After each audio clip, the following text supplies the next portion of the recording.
यह एक 12माही जल स्रोत है। विरूपाक्ष मंदिर में सभी अनुष्ठानों के लिए केवल इस जल का ही उपयोग किया जाता है। विरूपाक्ष टेंपल को एंट्री करते टाइम यहाँ पे बहुत सारी चीज़ें हमें घूमने के लिए मिलती है। अभी देखते हैं गजरा पहनने के बाद वो कैसे दिखते हैं, पहले जैसे ही या थोड़े से अच्छे। और यहाँ पे गाय वगैरह यहाँ पे उन्होंने गौशाला बनाई हुई है, वो भी हमें दिखती है। भगवान शिव का ही एक रूप है ऐसा भी माना जाता है। इस मंदिर की मुख्य विशेषता ये है। Hi good morning, welcome back to family Karwa. मैं शुभांगी, हमारे यूट्यूब चैनल पे आप लोगों का बहुत बहुत स्वागत करती हूँ। जैसे कि मैंने बोला था, हम लोग हम्पी में है और हम लोगों ने 2 दिन का स्टे किया था होटल में मतलब होटल नहीं था, वो होम स्टे था। तो वो होम स्टे किसका है मैं आपसे मिलवाना चाहूँगी। ये देखिए, आपका जयश्री है। इनका नाम जयश्री है और हम लोगों ने इनके यहाँ पे 2 दिन का स्टे किया था। सर्विस बहुत अच्छी है। आपको अगर कुछ भी खाना वगैरह बना के चाहिए तो उनको आप पहले बोल दे सकते हो, तो वो बना के रख देते हैं। और आपका फ़ोन नंबर दीजिए। 9481927009। हाँ, अगर आप वो हैप्पी होम स्टे है, आपको गूगल में भी हमारा होम स्टे दिखाएगा। Happy home stay, happy home stay इनके होम स्टे का नाम है।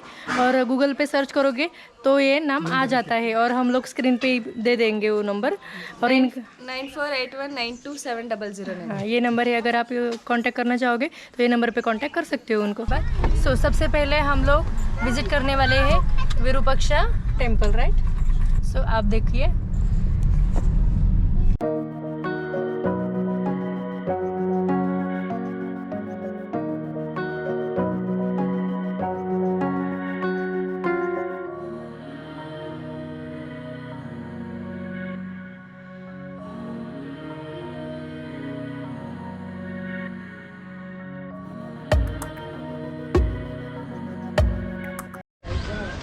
देखिए अभी हम लोग पहुँचे हैं यहाँ पे विरूपाक्ष टेम्पल।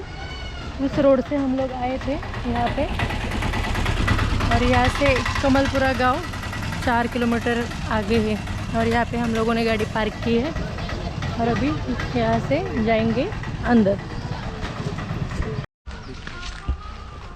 तो देखिए, ये जो सामने दिख रहा है आपको, ये है विरूपाक्ष टेम्पल। और एकदम साइलेंट म्यूज़िक यहाँ पे अभी चालू है।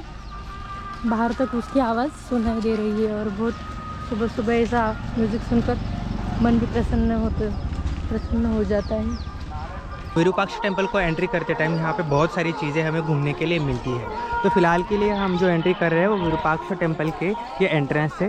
अभी एंट्रेंस पे अपन जा रहे हैं, चलो देखते हैं अभी एंट्रेंस क्या है, बाद में अंदर क्या क्या हमें दिखाई देता है।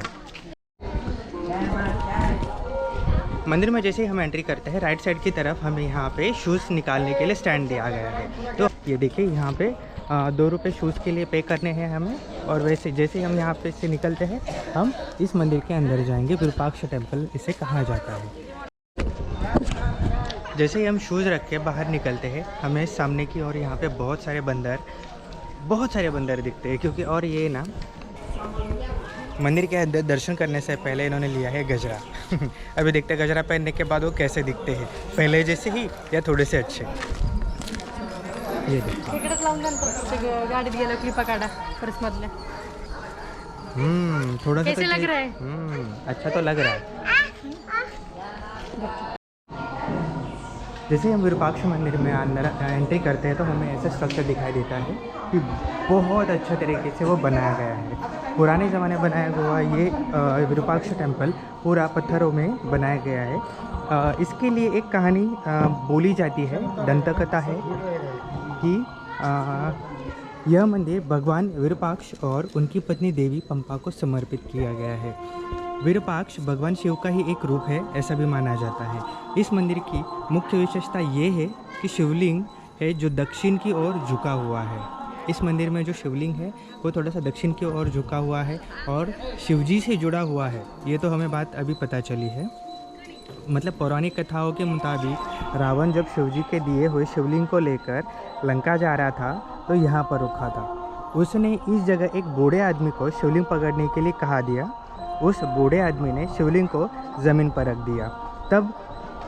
तब से वह शिवलिंग यही जम गया है और लाख कोशिशों के बाद भी हिलाया नहीं जा सकता है।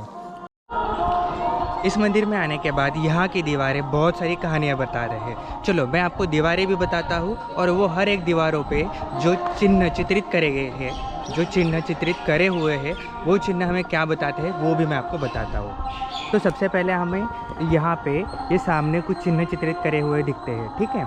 तो इनके लिए ये ऐसा कहा जाता है कि उस प्रसंग के चित्र बने हुए हैं जिसमें रावण शिव से पुनः शिवलिंग को उठाने की प्रार्थना कर रहे थे। मतलब ऐसे कहा जाता है कि भगवान विष्णु ने इस जगह को अपने रहने के लिए कुछ अधिक ही बड़ा समझा और क्षीर सागर वापस लौट गए थे। महादेव आणि श्री विष्णु। जैसे हम मंदिर के अंदर आते हैं यहाँ पे हमें ये एंट्रेंस दिखाई देता है। एंट्रेंस में ही बहुत बड़ा दरवाज़ा है। स्थापत्य कला के अनुसार यहाँ पे द्रविड़ शैली से ये निर्मित वास्तुकला हमें दिखाई देती है। ये देखिए, अब हमने मंदिर के अंदर एंट्री कर दी है। जैसे ही हम एंट्री करते हैं यहाँ पे हमें सामने दिखाई देते हैं बहुत सारे टेम्पल्स। तो ये टेम्पल्स किन किन के हैं मैं ये आपको बताता हूँ। जैसे कि मैंने आपको बोला कि ये द्रविड़ स्थापत्य शैली से निर्मित ये मंदिर था। तुंगभद्रा नदी के दक्षिणी किनारे पर हेमकूट पहाड़ी के तलहटी पर बने इस मंदिर को गोपुरम 50 मीटर ऊंचा है। यानी कि ये जो एरिया है पूरा इसको गोपुरम भी कहा जाता है। तो ये 50 मीटर ऊंचा भी है। भगवान शिव जी के अलावा यहाँ पे भुवनेश्वरी देवी और पंपा की मूर्तियाँ भी बनी हुई है। ये मंदिर बाकी देवी देवताओं को भी समर्पित किया हुआ है। विरूपाक्ष मंदिर विक्रमादित्य द्वितीय की रानी लोक महादेवी द्वारा बनवाया गया था।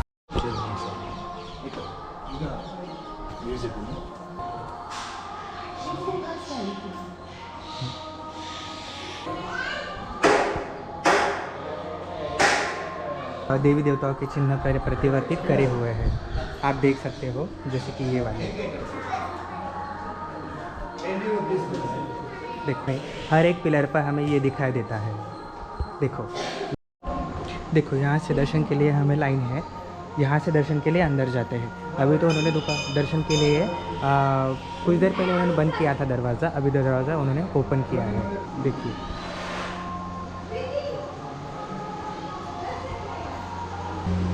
ये देखो,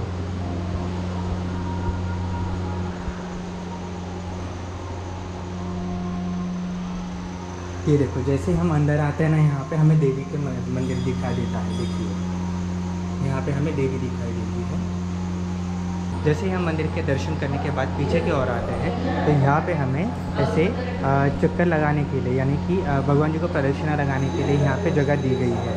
तो इस तरह यहाँ पे हम प्रदक्षिणा लगाते हैं।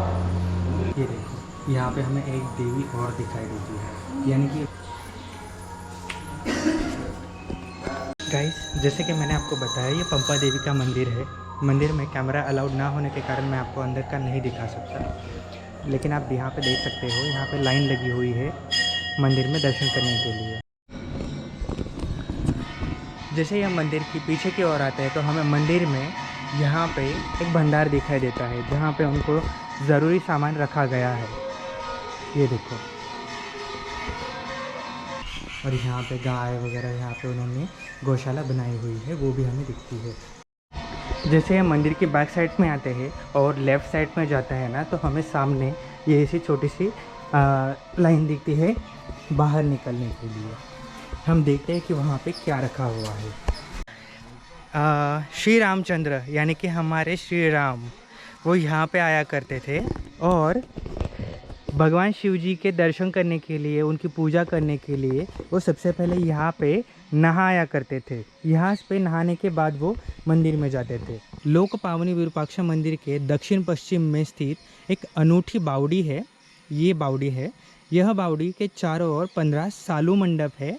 ये मंडप अच्छी अवस्था में है। बावड़ी का जल बहुत पवित्र माना जाता है और एक प्राकृतिक झरने से आता है। यह एक 12माही जल स्रोत है। विरूपाक्ष मंदिर में सभी अनुष्ठानों के लिए केवल इस जल का ही उपयोग किया जाता है। हिंदू परंपरा के अनुसार यह माना जाता है कि इस बावड़ी में स्नान करने से लोगों के पाप मिट जाते हैं। पत्थर के सभी मंडप सादे वर्गाकार स्तंभों वाले हैं, लेकिन बावड़ी का स्वरूप और दो तरफ बने मंडप इस बावड़ी को विशिष्ट बनाते हैं।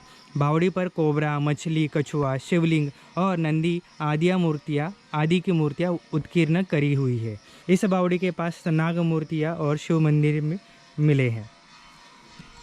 चलो अभी हम ये मंदिर देखते हैं कि कैसा है। ये देखिए कितना अच्छा ये मंदिर बनाया हुआ है। आज भी ऐसा लग रहा है कि प्रभु हमारे प्रभु श्री रामचंद्र यहाँ पे हमें महसूस हो रहे हैं। जैसे हम यहाँ पे देखते हैं कि यहाँ पे बहुत सारे मंदिर हैं, तो मंदिर में हमें ये देखो, एक्चुअली ये नाम उनकी लैंग्वेज में है, यहाँ पे इंग्लिश में भी लिखा हुआ है श्री दुर्गा देवी टेम्पल।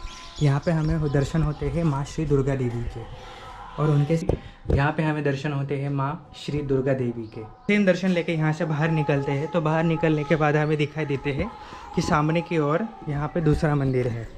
ये देखिए, यहाँ पे जो भी भक्तगण आते थे, जो भी साधु ऋषि मुनि जो भी यहाँ पे आते थे, वो दर्शन करने से पहले यहाँ पे नहाया करते थे। जो मैंने बावड़ी आपको वहाँ पे दिखाई थी, वहाँ पे प्रभु श्री रामचंद्र नहाते थे। ठीक उसके ऑपोजिट साइड में इस ओर हमें ये बावड़ी दिखती है। विरूपाक्ष मंदिर के उत्तरी द्वार से प्रवेश करते समय से नदी तट जाने के रास्ते पर पूर्व विजयनगर काल के 3 मंदिर है। उनमें 10वीं शताब्दी का दुर्गा मंदिर प्रमुख है, जो कि अभी हमने देखा है। यह मंदिर पवित्र ताल मनमथ होंडा के पश्चिम में स्थित है। यहाँ देवी के प्रतिदिन पूजा भी की जाती है। मंदिर में एक गर्भगृह, अंतराल और सभा मंडप है। गर्भगृह में महिषासुर मर्दिनी की 3.5 फीट ऊंची मूर्ति भी दिखाई देती है, जिन्हें दुर्गी भी कहा जाता है। वह अपने हाथों में शंख, चक्र, त्रिशूल, गदा, धनुष और बाण धारण किए हमें दिखती है। ये देखिए, वहाँ पे सभी लोग हैं ना बैठे हुए हैं, यानी कि जो बाहर जाने के लिए, एग्जिट करने के लिए हमें ये रास्ता भी दिया गया है, और हमें दूसरा उधर से मंदिर के अंदर से भी हमें दूसरा रास्ता वहाँ से दिखाई देता है। ठीक है, तो गाइस फाइनली विरूपाक्ष मंदिर में हमारे दर्शन अभी हो चुके हैं। अभी हम बाहर निकल रहे हैं। देखो मेरे पीछे आपको मंदिर की कमान भी दिखाई दे रही है। सो हमारा दर्शन बहुत अच्छा हुआ। मैंने आपको जितना हो सके उतना इस मंदिर के बारे में, इस स्ट्रक्चर के बारे में, मंदिर के पूरे जोग्राफिकल स्ट्रक्चर के बारे में बहुत सारी चीज़ें बताने की कोशिश करी है। आई होप ये छोटा सा ट्राई आपको पसंद आया हो। और चलो अभी निकलते हैं आगे के डेस्टिनेशन की तरफ, जो कि मैं बताऊंगा मैं कहाँ पे जा रहा हूँ। ठीक है, ओके गाइस, जैसे ही हम महादेव जी का दर्शन करते हैं, वहाँ से निकलने के बाद हम हमारे नेक्स्ट डेस्टिनेशन की तरफ पहुँच चुके हैं। ये पूरा स्ट्रक्चर पत्थरों में बना हुआ है। यहाँ पे हमें बना दिखते हैं आगे सामने हमारे श्री गणपति बप्पा। ये देखिए, आसपास का बहुत अच्छा नज़ारा है यहाँ पे देखने को हमें मिलता है। जो भी यहाँ पे वास्तु है थोड़ी सी पुरानी होने के कारण थोड़ी सी गिर रही है, लेकिन फिर भी यहाँ पे उन्हें बहुत संभाल के रखा गया है।